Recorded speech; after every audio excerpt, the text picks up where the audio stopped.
When the 1980s began, many Americans already thought they understood Dallas. Their understanding came from television. The show Dallas aired on CBS every week and reached millions of viewers nationwide. By the early 1980s, it was one of the highest-rated programs in the country. The series presented Dallas as a city centered on oil companies, corporate offices, and wealthy families. Viewers saw large offices, conference tables, expensive cars, and suburban homes with wide driveways. Reunion Tower and the downtown skyline appeared frequently in background shots, reinforcing the idea that Dallas was modern and expanding. This television exposure created a clear expectation. People outside Texas associated Dallas with high incomes, business deals, and fast financial growth. Magazines and newspapers often referenced the show when discussing the Texas economy. The city became linked to oil money and commercial development in the public mind. Within the city, residents noticed the attention.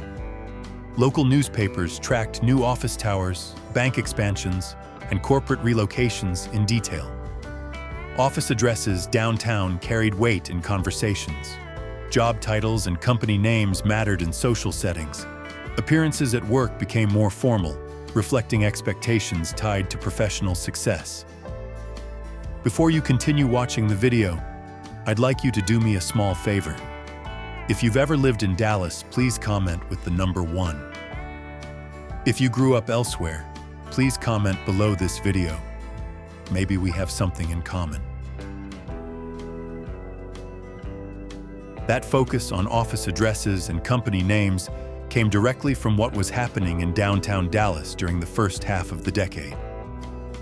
Construction cranes became a common sight as new office towers moved from planning to concrete and steel. Developers and banks treated downtown land as an asset that needed to be used quickly. In 1985, Bank of America Plaza was completed and immediately became the tallest building in Texas. Its green lighting and height made it impossible to ignore at night. Fountain Place followed soon after, with construction beginning in 1984 and finishing 2 years later. Its glass exterior stood out from older concrete buildings nearby.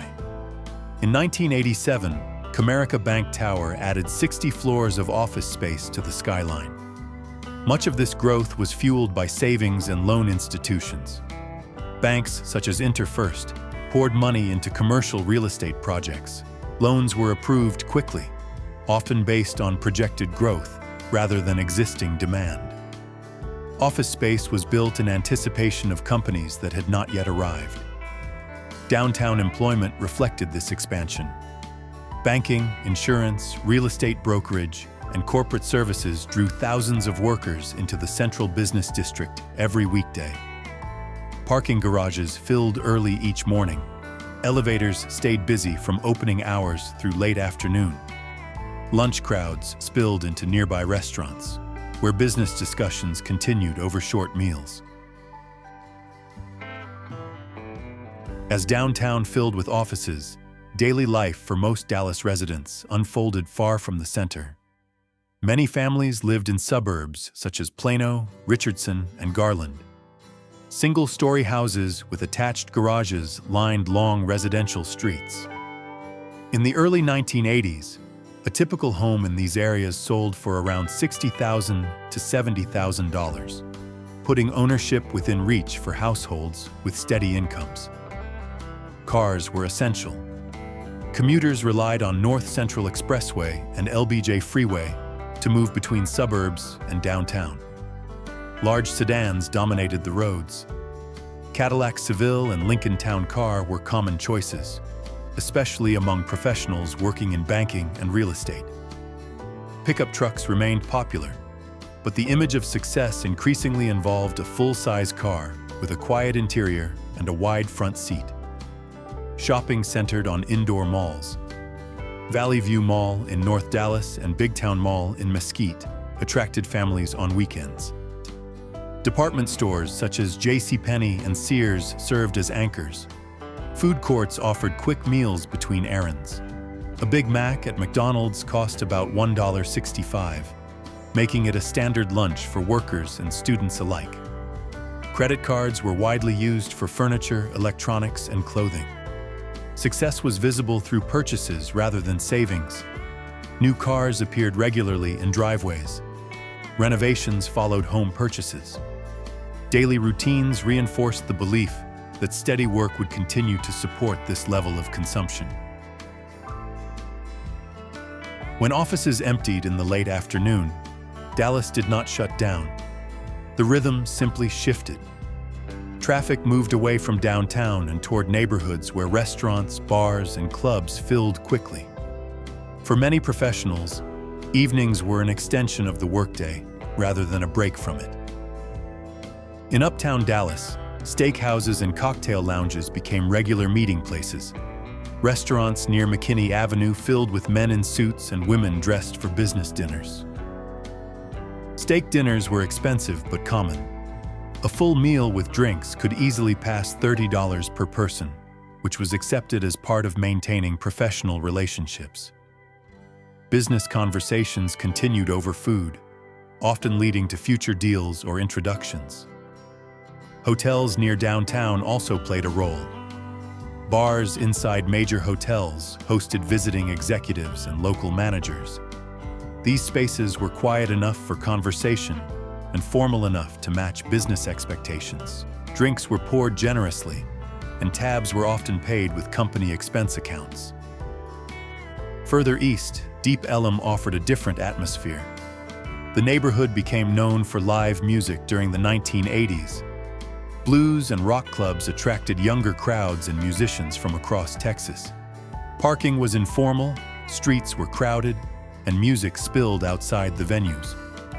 Unlike Uptown, Deep Ellum was not about business image. It was about sound, movement, and staying out late. Radio stations supported this nightlife. Local FM stations played pop and rock well into the night, shaping what people listened to while driving home after midnight. Nighttime DJs became familiar voices for listeners crossing the city on empty highways. For many residents, evenings were structured. Work ended, dinner followed, drinks came next. Then the drive home. Suburban neighborhoods grew quiet while entertainment districts stayed active. The confidence that shaped Dallas in the early 1980s began to weaken in the middle of the decade. In 1986, oil prices dropped sharply, cutting into one of the main sources of income tied to the Texas economy. Companies connected to energy slowed hiring. Some reduced office space. Others stopped expanding altogether.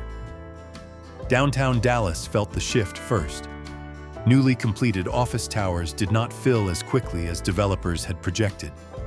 Floors inside buildings like Fountain Place and Comerica Bank Tower remained dark at night. Leasing signs appeared in lobbies that had been designed for full occupancy.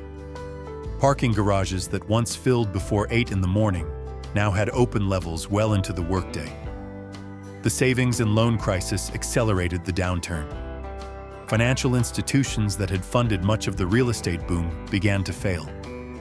Interfirst Bank and other lenders faced severe losses tied to commercial property loans. Branch offices closed.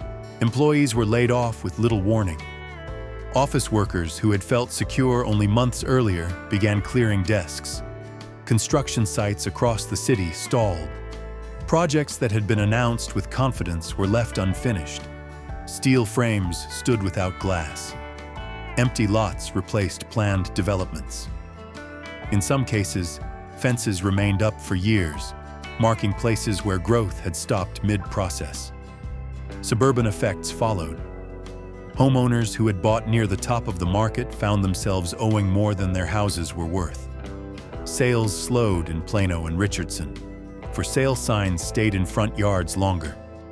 New car purchases declined as families postponed upgrades. Daily routines changed quietly. Expense accounts tightened. Business dinners became less frequent. Mall traffic thinned on weekday evenings. Conversations at work shifted from expansion to caution.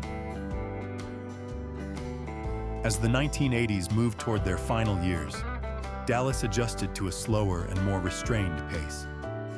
The skyline built earlier in the decade remained unchanged, but the activity inside many buildings was reduced.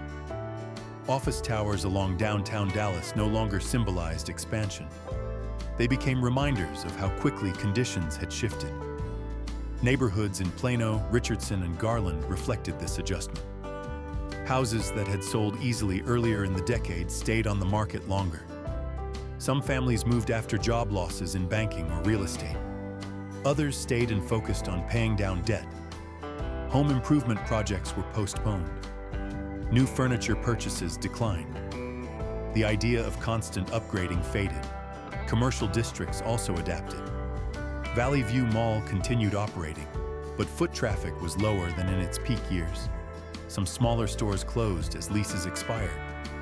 Department stores remained open, but promotions and sales became more frequent. Restaurants that had relied on business expense accounts reduced hours or changed menus to attract everyday customers. Downtown office life became more cautious. Companies renegotiated leases. Empty floors were divided into smaller units to attract tenants. Parking garages offered discounts. Employment stabilized at lower levels than earlier in the decade. Workers who remained valued consistency over advancement. By the time the 1990s approached, the culture around money had shifted. Large cars stayed on the road longer. Luxury purchases became less common. Credit was used more carefully. Conversations about work included concerns about stability rather than growth. Dallas entered the next decade with experience rather than optimism. The city had gained modern infrastructure, expanded highways, and a recognizable skyline. It had also absorbed the cost of rapid expansion, driven by easy credit and expectations of endless demand. The 1980s left behind visible structures and invisible lessons. Residents who lived through the period remembered both the speed of the rise and the quiet nature of the slowdown. The decade did not disappear. It settled into memory as a time when ambition shaped daily life and caution followed close behind. Subscribe to American Time Capsule TV and add your own piece to this shared memory.